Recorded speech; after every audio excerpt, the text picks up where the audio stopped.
I'm not an ABCer, anything but Chardonnay. No, Chardonnay's great. But the simple fact that I've drank too much of it. Right? Yeah. I mean, is there something that you think you've had just a little bit too much of? That you're kind of looking for something new? You can always just take a little break and come back to it. Yeah, diversity for sure. Diversity of wines and wine styles is kind of what keeps it interesting. I kind of think of food and wine pairing as a bit of a conversation. And it's something that happens between each dish and each wine, but it's also something that happens over the course of a dining experience. And when you have that loud, expressive California Cabernet Sauvignon, it's usually when the dish is the main course and it's also as loud as the cab. You know, they're not overpowering each other, they're kind of speaking in unison. You ever try and break the rules sometimes? Yeah, for sure. Yeah. So give me an example. Oh my goodness. Red wine with fish? Do people still think that doesn't exist? They really shouldn't. The style of cuisine in North America and probably worldwide is now something that is more reflective of complexity on the plate. When you take into account all the different flavors that can happen in a dish, all the different cooking preparations. You know, when you roast a fish or over charcoal or grill it, you're imparting a stronger flavor than if you poach it. And in that sense, you can work with wines that are, you know, red, light-bodied reds or more full-bodied whites or that kind of thing. So you don't want the wine to show louder than the food. Do you break the rules sometimes and introduce a big tannicky red if there's some chocolate involved? I guess really what I do is try and do my best to make the pairing what I think is going to be the right answer. But I've had lots of guests that say, you know, I just don't like sweet wines.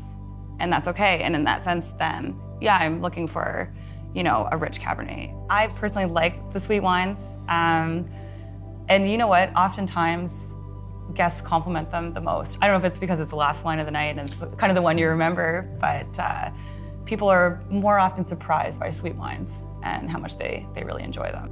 Can a steakhouse can a steakhouse have a great Chablis list? Yeah. I don't know the answer to that. I hope so. And yeah, sometimes a white wine drinker is going to come in, order a steak, and say, I only like white wine. The reality is, it's about the guest first and their palate first, and whatever's going to make their experience better comes first. And within the context of only white wine and a steak, I might not go with a Riesling, I might go with a Chardonnay. So you're still working with what you think is the best complement, but within the context of the guest palate.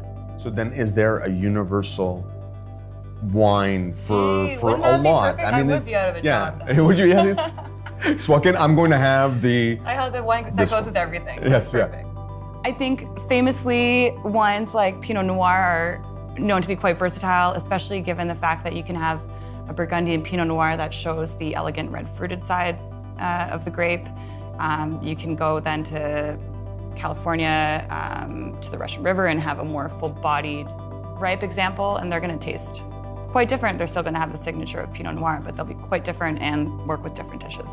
So I think there's definitely grapes like that that lend themselves to being a SOMM'S best friend, if you will.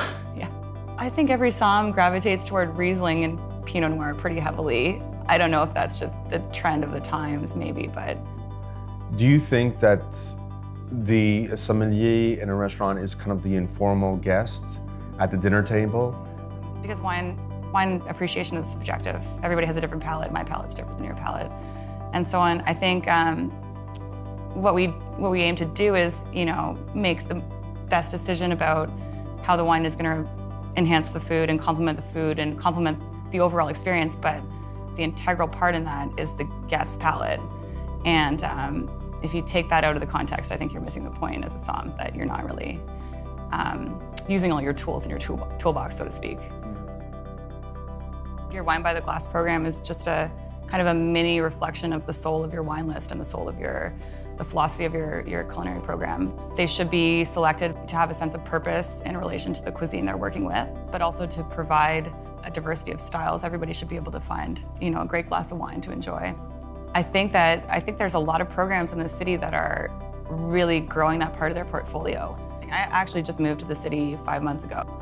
You know, I'm still getting to know a lot of these different wine programs and the different SOMM'S that run them. I love Ascari in the East End for the wine culture they're building. Archive Wine Bar, there's a few different wine bars that are, you know, really great for promoting off the beaten path wines. Who else?